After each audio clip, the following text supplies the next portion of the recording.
안녕하세요. 맘스 챌린지 카페입니다. 제가 좀 전에 소크라테스 익스프레스라는 철학 에세이를 읽었는데요. 그 책에 소개된 14명의 철학가들의 저서를 하나씩 읽어보고 싶은 마음이 들더라고요. 그래서 가장 먼저 시작한 작품이 오늘 소개해드릴 마르쿠스 아우렐리우스의 명상록입니다. 명상록의 저자 마르쿠스 아우렐리우스는 후기 스토아학파의 대표적인 철학자이죠. 또 로마 제국의 16대 황제로서 로마 제국의 중흥 시대를 이끌었던 5현제의 마지막 황제입니다. 그는 재위 기간 대부분을 전쟁터에 머무르면서 군사들과 함께 고락을 나눴다고 하는데요. 이 명상록은 누군가에게 보여주기 위한 글이 아닌 전쟁터 그의 일상에서 스스로를 반성하고 성찰했던 일종의 일기라고 할 수 있습니다. 자신이 상담사이기도 하고 환자이기도 한 스스로를 향한 독촉과 격려의 모음집인데요.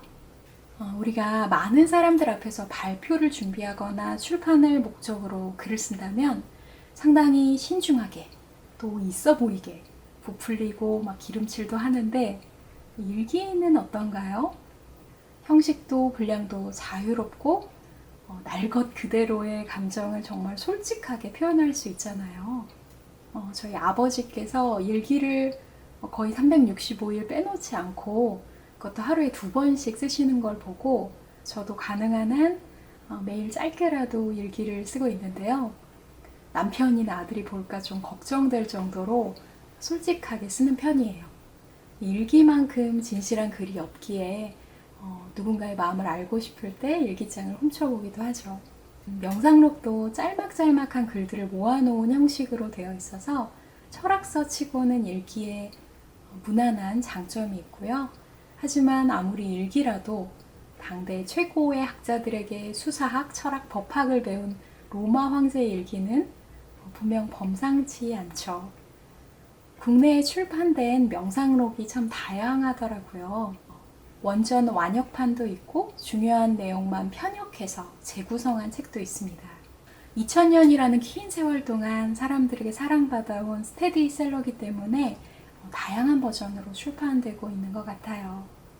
오늘은 이 명상록에 대한 저의 소감 3가지와 또 발췌문을 함께 나눠보려고 하는데요. 첫 번째 제가 본 명상록은 행동하는 철학을 보여주고 있습니다.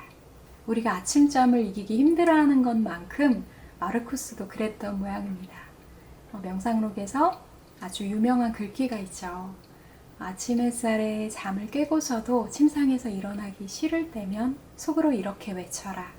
나는 인간으로서 감당해야 할 사명을 위해 자리에서 일어나야 한다.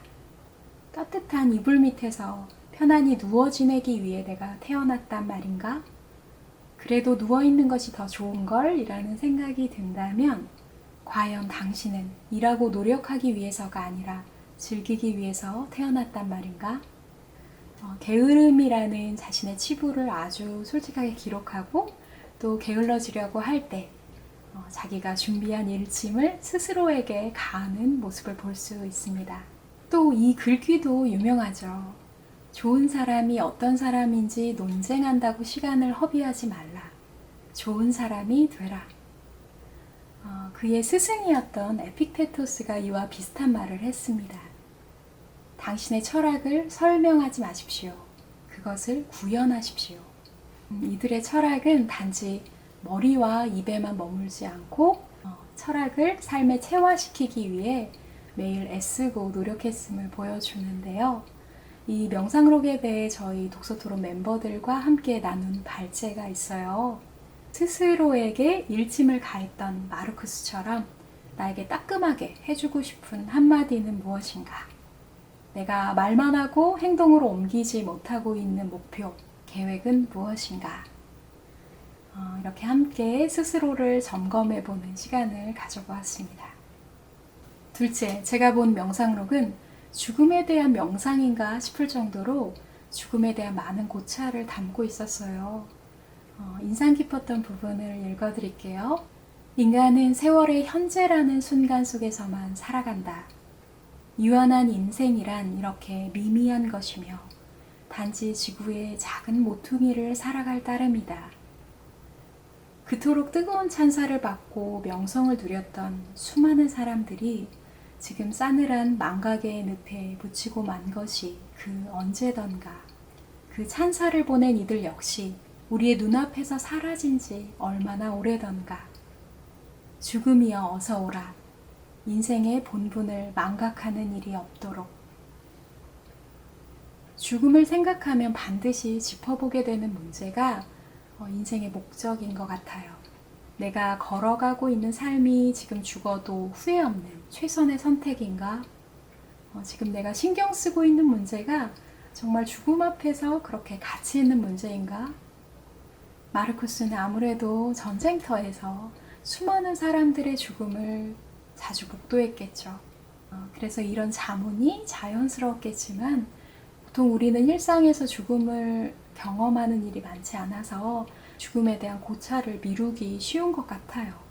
하지만 마르쿠스처럼 죽음이란 거울로 삶을 비춰볼 수 있다면 사소한 집착, 욕심의 곁가지를 걷어내고 우리 인생의 커다란 줄기에 집중하는 데 도움이 되지 않을까 생각합니다.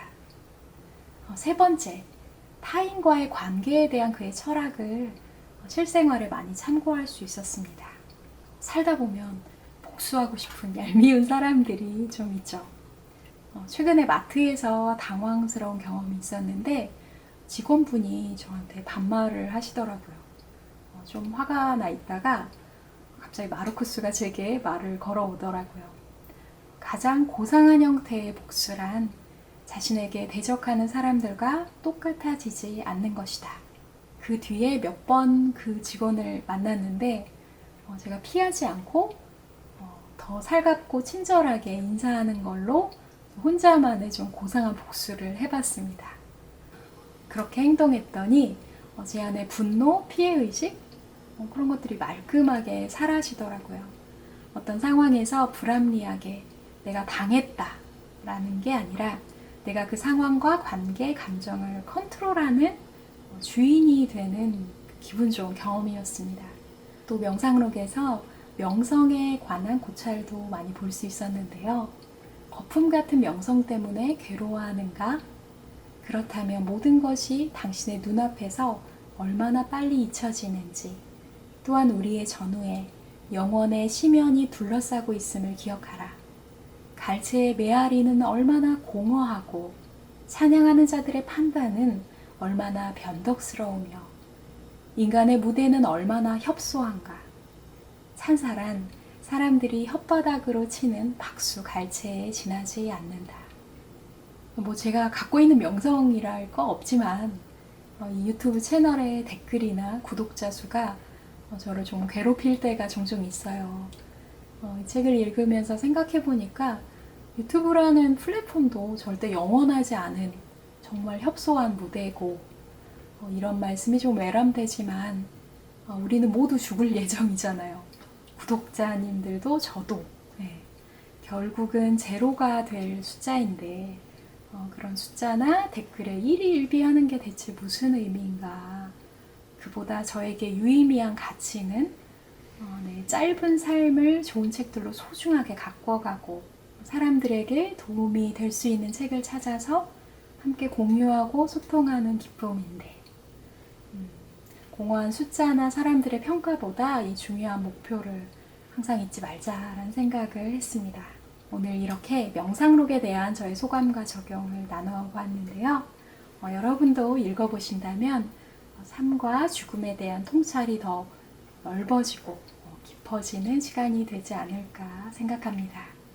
또 좋은 책으로 찾아뵙겠습니다. 시청해주셔서 감사합니다.